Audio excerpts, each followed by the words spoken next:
Salmo de número 23, nessa celebração dos 120 anos. Eu vou ler na Nova Almeida Atualizada, então é a NAA, tá bom? Que é a versão da Bíblia comemorativa dos 120 anos. Mesmo assentados, mas com toda a reverência, vamos falar com Jesus?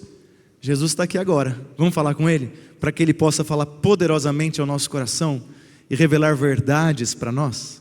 Feche seus olhos. Pai, em nome de Jesus, é o Senhor quem faz o nosso coração ferver, é o Senhor que pode fazer labaredas de fogo da leitura da palavra, como dizia o seu servo Billy Graham. É o Senhor, ó Pai, que pode fazer novas todas as coisas nas nossas vidas.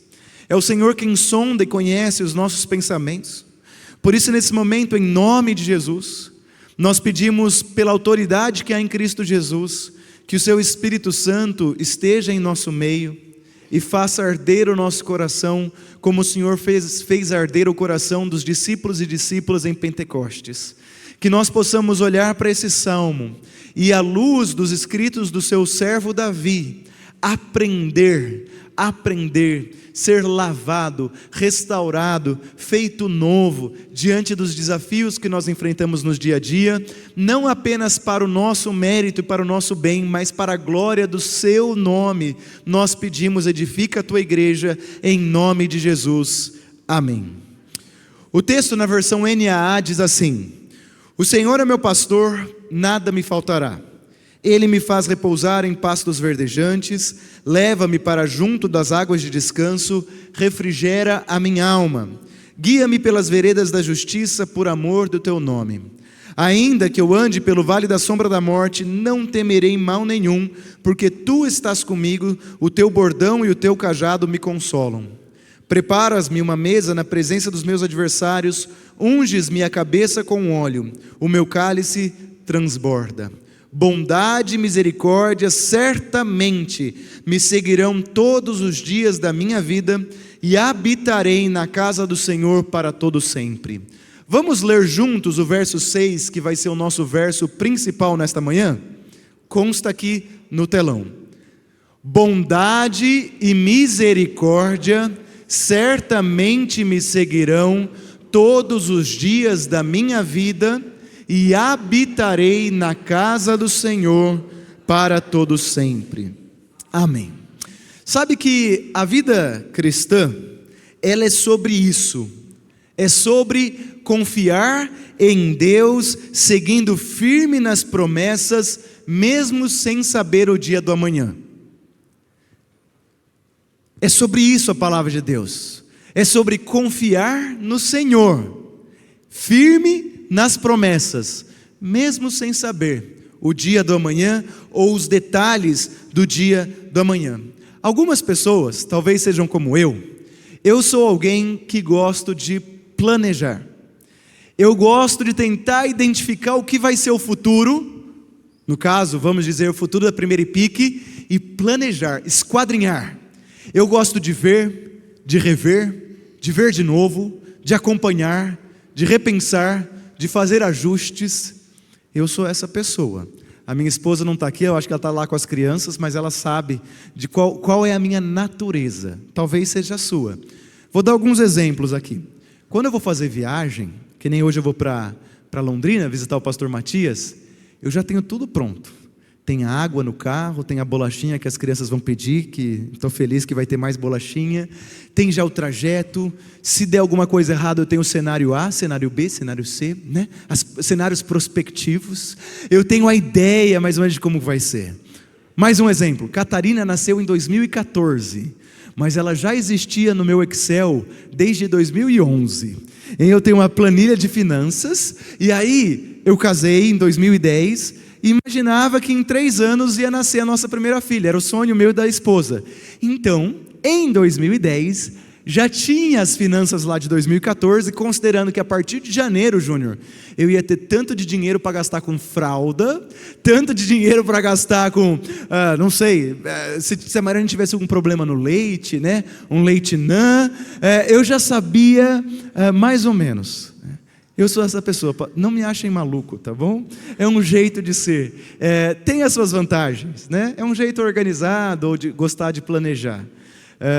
Porém, quando nasceu o Estevão, ele nasceu, Evanir, em 2016, mas aquele menininho era para ter nascido em 2017, não era 2016, era para ele nascer, mas não em 2016. Osmar, falhou alguma coisa ali na planilha, né? Era 2017.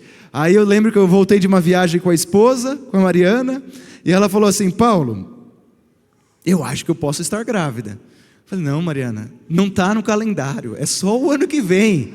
Eu falei: não, Paulo, você não está entendendo. Não pode ser. Paramos em Sorocaba, fui visitar meu cunhado, e ela foi na farmácia. Ela falou assim: Paulo, antes de falar qualquer coisa, não fala nada. Porque se não tiver grávida, ótimo, mas se tiver grávida, você pode se arrepender das suas palavras, de falar que não era para ser e tal. Eu falei, eu ouvi, né, como um bom marido, ouvi o conselho da minha esposa, e não falei nada. Foi na farmácia, fez o teste e estava grávida do Estevão. Estava grávida do Estevão. O Estevão veio 1 ano antes.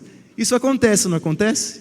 Coisas inesperadas no futuro, coisas que não estavam planejadas, e elas mudam totalmente a nossa dinâmica.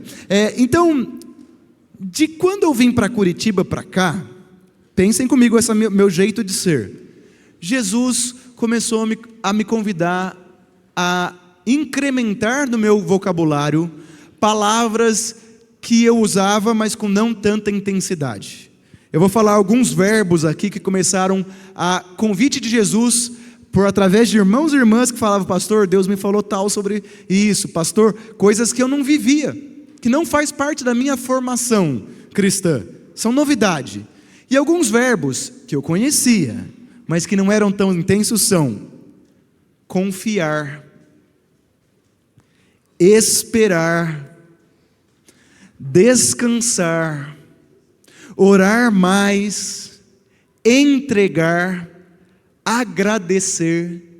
Esses eram verbos, seu Marcos Pimentel, que, claro, eu conhecia, mas Deus foi começando a dizer: Paulo, espera, Paulo, confia, família, descansa, ore mais. E esses novos vocabulários no meu cotidiano têm sido uma bênção. Uma bênção. E é interessante porque nós estamos celebrando 120 anos, estamos olhando para o futuro. E Deus está me convidando a descansar, a esperar, a tirar um pouquinho o lápis e a caneta da mão e planejar um pouco menos. Olha que curioso. Ele tem me convidado a renovar a forma de pensar a fé cristã.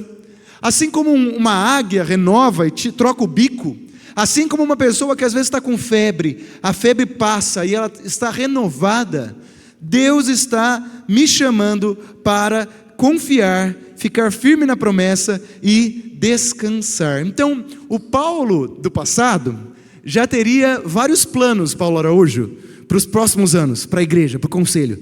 Vamos fazer isso, vamos fazer aquilo.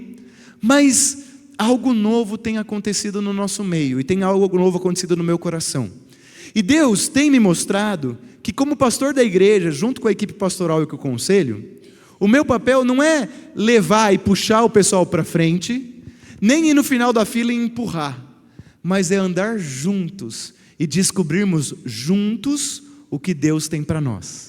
É andar junto com vocês, com a equipe pastoral, com o conselho, e ver os milagres que Deus está fazendo. Não como alguém que está puxando à frente, nem empurrando, mas como alguém que está caminhando, esperando, descansando, confiando. E esta é a realidade desse Salmo 23. O Salmo 23, ele vai falar sobre um presente e sobre um futuro. E ele vai oferecer para nós promessas.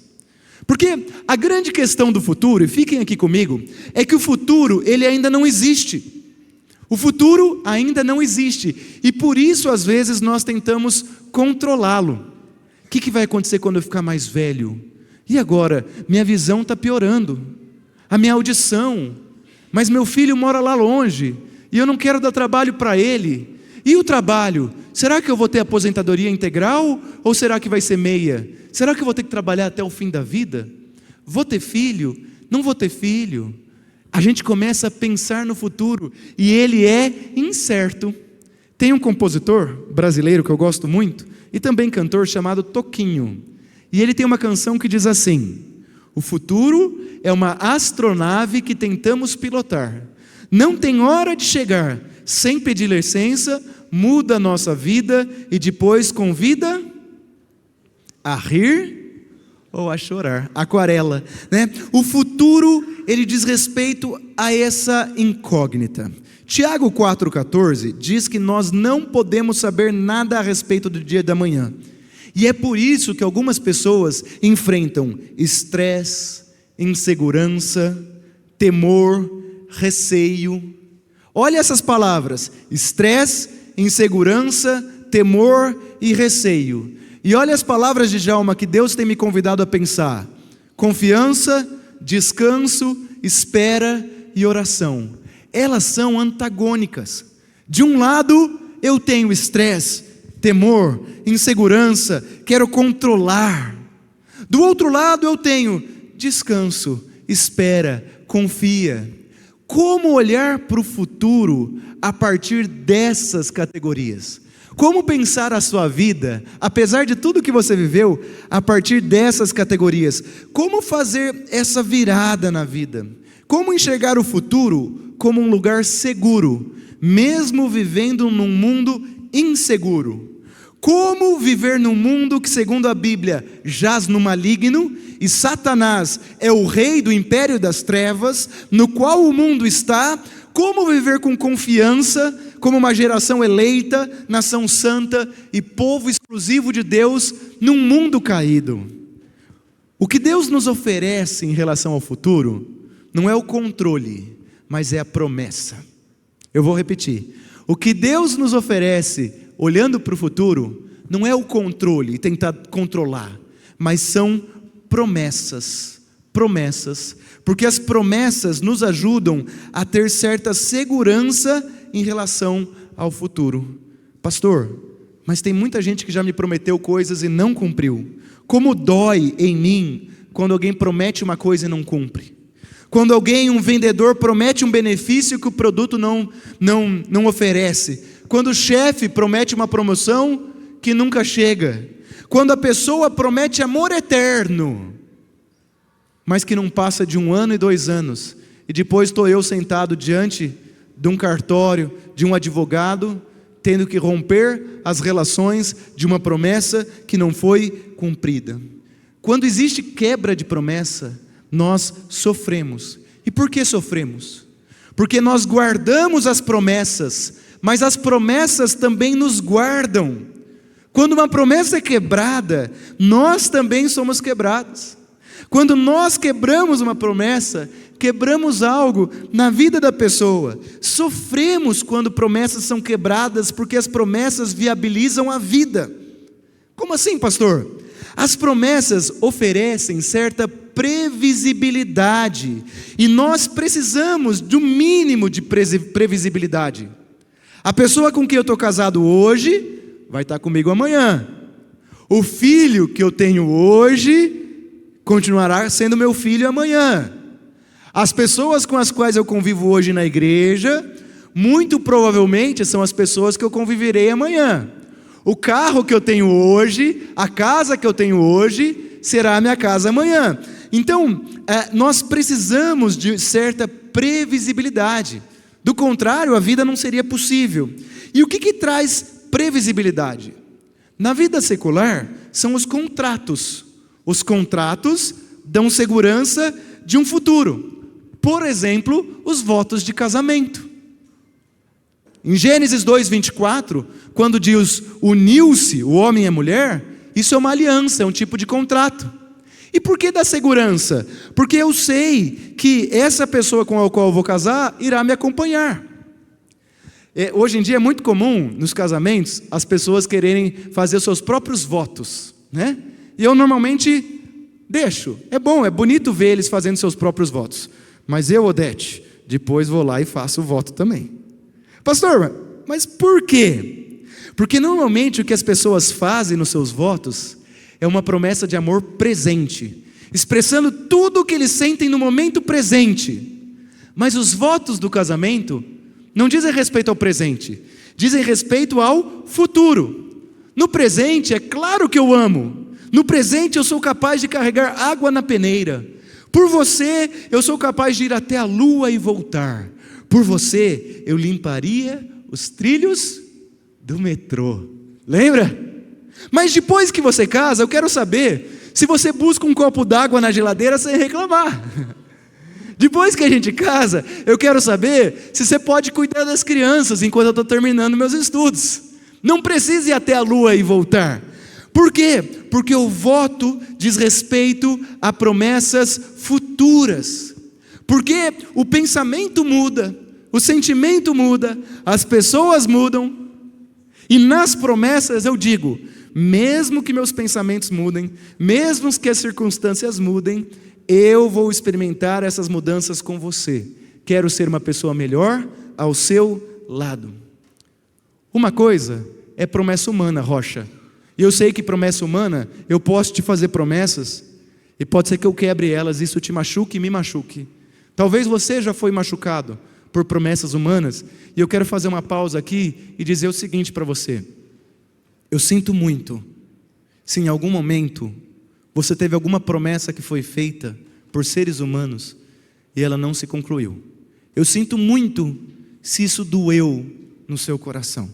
Eu sinto muito se isso quebrou você de alguma maneira. Infelizmente, nesse mundo que nós vivemos, estamos suscetíveis a promessas feitas que depois não se cumprem. Mas o Salmo 23, ele fala de uma promessa de Deus. E Deus nós podemos confiar. Deus não vai te quebrar. Deus vai estar com você sempre. O que diz o verso 6? Certamente a bondade e a misericórdia me seguirão todos os dias da minha vida, e habitarei na casa do Senhor. Deus promete, através do salmista, bondade e misericórdia. Em qual medida? Certamente, todos os dias e para sempre. Certamente é um advérbio de afirmação. Com certeza, para sempre, bondade e misericórdia me seguirão todos os dias. Irmãos, no culto do domingo passado eu falei assim, eu não sei o que vai ser o futuro. Lembra que eu falei na oração final? Mas eu quero andar com vocês. Eu não sei o que vai acontecer na prática nos próximos anos. Ivani, se esse templo aqui vai estar cheio de gente que vai precisar de 2 cultos, se vai ter batismos acontecendo aqui, pessoas se entregando, não sei, Vinícius, eu não sei o detalhe, mas tem uma coisa que pode me dar previsibilidade, e isso eu posso dizer: a bondade e a misericórdia do Senhor nos seguirão todos os dias das nossas vidas. Essa promessa me dá segurança de que o futuro será bom. Bondade e misericórdia seguirão a primeira IPI de Curitiba. E aí a palavra seguirão, ela no hebraico é correrão atrás de mim. Você já foi perseguido por um cachorro? Deixa eu contar essa rapidinho, eu já volto aqui para o texto. Eu era criança e tinha o sítio do seu Galvão. O seu Galvão era um presbítero daqueles queridos da igreja, velhinho. E ele tinha, como que chama? É bode, aquele bode que tem 2 chifres e que corre. Irmão, Lindomar, já tinham falado do bode, mas eu era da pá virada. Por isso que eu louvo a Deus pelos 3 filhos que eu tenho. Eu costumo dizer o seguinte: se meus filhos fossem da pá virada, Bruno, isso ia ser justiça. Mas como eles são bonzinhos, é graça. Entendeu? É graça, Deus é agraciou. Eu era que nem aqueles homens lá, eu ia estar jogando pedrinha ali de cima. E tinha o bode. É bode, não é? Tô certo, é bode, né? Aquele que corre. Meu pai falou para mim: não vai lá para o campo, tem o bode, não vai lá para o campo. Irmãos do céu, o bode correu atrás de mim. E eu com minhas perninhas de 8 anos, pequenininho, eu era baixinho quando criança, não aguentei. Meu pai viu, e como um super-herói, verídico isso, veio correndo e me pegou. Mas o bode deu com tudo na coxa dele. Já tomou uma paulistinha? Sabe o que é? Fala paulistinha, será que é aqui em Curitiba? É um nervo que eu acho que a gente tem aqui na coxa, que se você dá com o joelho assim, você fica vendo passarinho. Sabe o frajola que vê os piu-pius assim? Mas dói demais. E meu pai, eu acho que levou uma paulistinha do bode do seu Galvão. Eu lembro até hoje, porque é óbvio que eu levei uns beliscões e uns cascudos do meu pai, porque eu desobedeci ele. Naquela época você dava cascudo, né? Ele me deu uns cascudos. E aí eu aprendi o que é correr atrás. Graças a Deus, não é um bode que vai correr atrás da gente. É a bondade e a misericórdia de Deus. E não tem para onde a gente fugir. Não tem para onde fugir da presença de Deus. Então isso a gente pode ter certeza. Você que é idoso, crianças não estão aqui, mas certamente, advérbio de afirmação, todos os dias. Por isso que eu amo essa igreja, e por isso que eu estou aqui, e por isso que eu te convido a não sair da igreja por motivos pequenos, porque você vai perder a graça. Eu caminhei por muito tempo lá na primeira IPI de Botucatu e outras igrejas, altos e baixos, mas eu sempre tive a graça de continuar. Nos investimentos tem Warren Buffett, ele diz que você tem que investir na ação e não tirar lá, e ficar até o fim porque vai dar certo. Quem quer de finanças aqui sabe que é uma dica, né? A gente não está falando de investimentos de dinheiro, mas investimento na sua vida, permaneça fiel, porque certamente que a bondade e a misericórdia vão nos seguir. Mas o interessante, por que Deus ele fala de bondade e misericórdia? Bondade só não estaria bom? Preste atenção. A bondade aponta para a direção da ação de Deus. A misericórdia aponta para a reação de Deus. Vou repetir. A bondade aponta para a direção de Deus. A misericórdia aponta para a reação de Deus. Então, quando Deus age, Ele é bondoso. Quando Ele age, Ele faz por bondade. A sua ação para conosco na igreja é por bondade. Se tiver gente sendo convertida e batizada na igreja, é Deus fazendo. Não é o pastor Paulo, pastora Priscila, pastor Juninho, pastor Alceu, pastor Aristo, pastor Matias. É Deus, por bondade, por pura bondade. E quando Ele reage, é por misericórdia. Então a misericórdia é a resposta de Deus a uma situação inadequada ou a uma pessoa inadequada. Nós somos inadequados. Nós somos pecadores, e a misericórdia é a reação de Deus como uma resposta à pessoa que se encontra inadequada. Talvez uma coisa na sua vida já foi boa, talvez ela degradou, talvez uma pessoa se desumanizou, se bestializou ao longo da vida. Então vem a misericórdia de Deus e restaura. Olha o que a promessa de Deus está dizendo. Ele está dizendo que o futuro da primeira IPI é um futuro em que a bondade de Deus vai nos perseguir. Ele vai demonstrar bondade, trazendo tesoureira, recursos financeiros, trazendo crianças, trazendo um coral, trazendo vida, porque Ele é bom. E quando falharmos, quando pecarmos, se nos arrependermos verdadeiramente, a reação dele vai ser de misericórdia, não de maldade, não de raiva, mas de misericórdia. Então, diante da imprevisibilidade do futuro, Deus está me ensinando, e eu estou andando com vocês, a esperar, descansar, confiar. Essas, me parece, são atitudes ativas, mas ao mesmo tempo passivas. No sentido que eu estou esperando algo que Deus vai fazer. Eu estou confiando em algo, é ativo, né? Mas ao mesmo tempo não sou eu, Débora, que estou articulando o nascimento do meu filho daqui 3 anos. Eu estou deslumbrado com a graça de Deus que está acontecendo. E isso traz um coração de alegria. Como serão os próximos 120 anos da primeira IPI? Eu não sei, mas eu posso descansar, porque certamente a bondade e a misericórdia de Deus nos seguirão todos os dias. E isso tem a ver com o bom pastor que é Cristo. E aí tem a segunda parte do texto. A segunda parte do texto vai dizer: e habitarei na casa do Senhor para todos sempre. O que é a casa do Senhor? É o céu? É o templo? Alguns estudiosos entendem a casa do Senhor como o céu. outros como o templo de Jerusalém, mas todos entendem a casa de Deus como sendo o lugar onde Deus está presente. Na Bíblia, a casa de Deus é o lugar onde o crente experimenta a presença de Deus. Gênesis 28, Jacó, ele teve um sonho, e quando ele acordou desse sonho, ele disse: o Senhor estava aqui e eu não havia percebido. Que lugar é esse, senão a casa de Deus? E para onde nós podemos ir longe da presença de Deus? Em nenhum lugar. Para onde eu fugiria da tua presença, diz o Salmo 139, verso 7. Se eu subir aos céus, lá estás. Se fizer minha cama na sepultura, também lá estás. Se eu subir com as asas da alvorada e morar na extremidade do mar, mesmo ali a tua mão direita me guiará e me susterá. Mesmo que eu dissesse que as trevas me encobrirão e que a luz se tornará noite ao meu redor, verei que nem as trevas são escuras para ti, a noite brilhará como o dia, pois para ti as trevas são luz.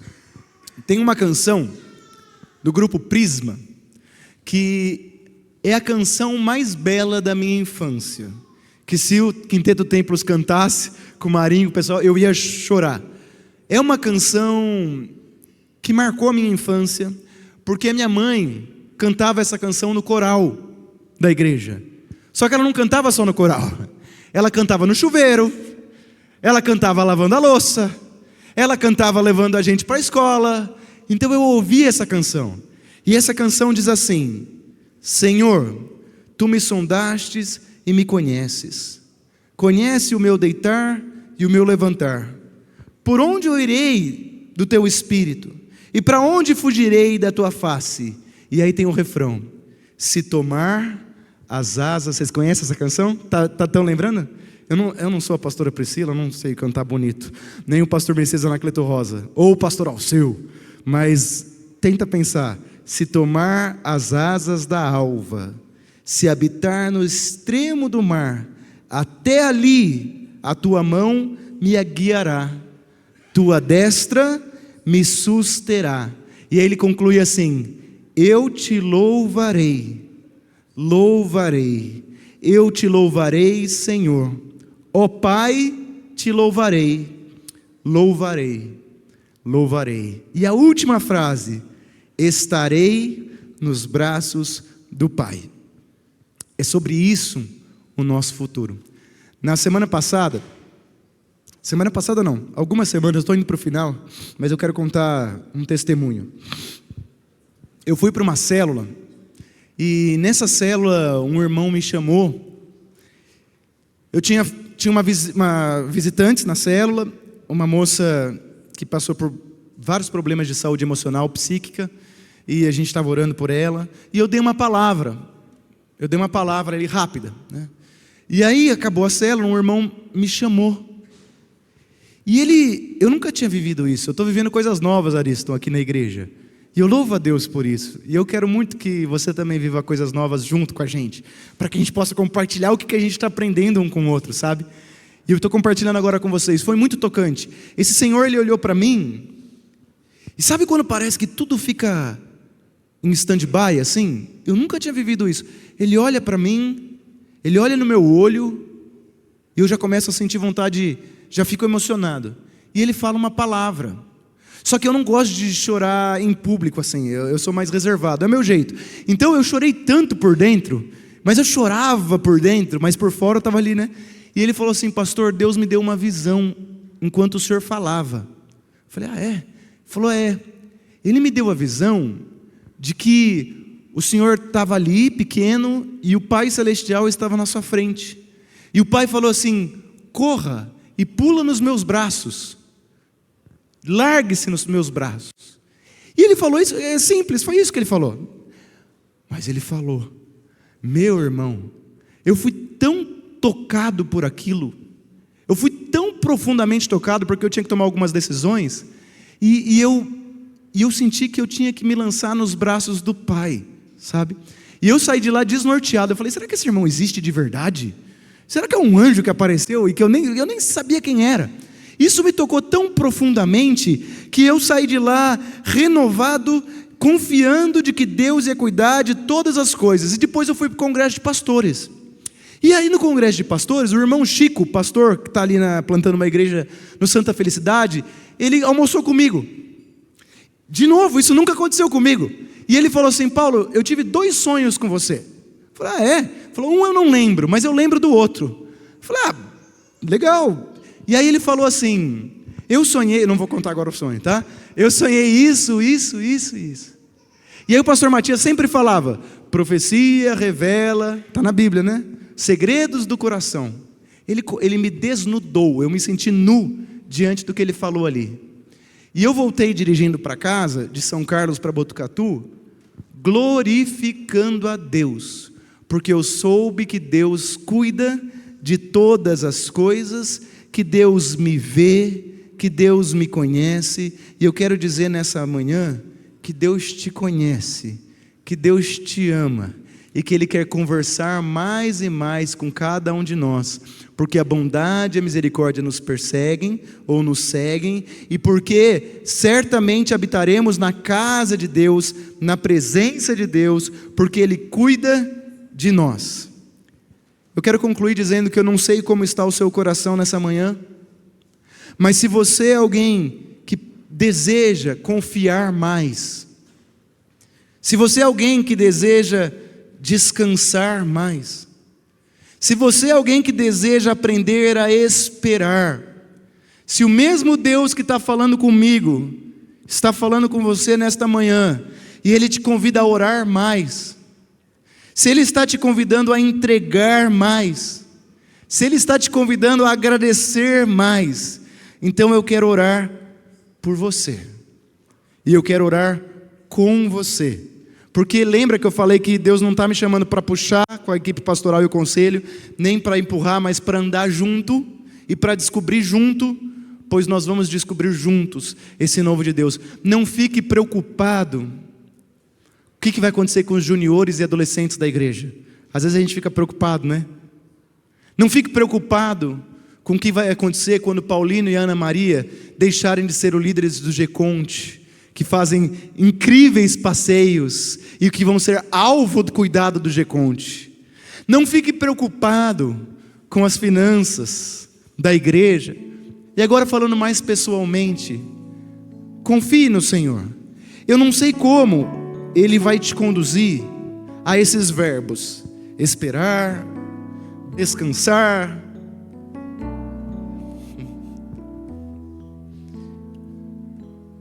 e confiar. Mas Ele está falando comigo, e está falando com a gente, e eu tenho visto isso nas vidas.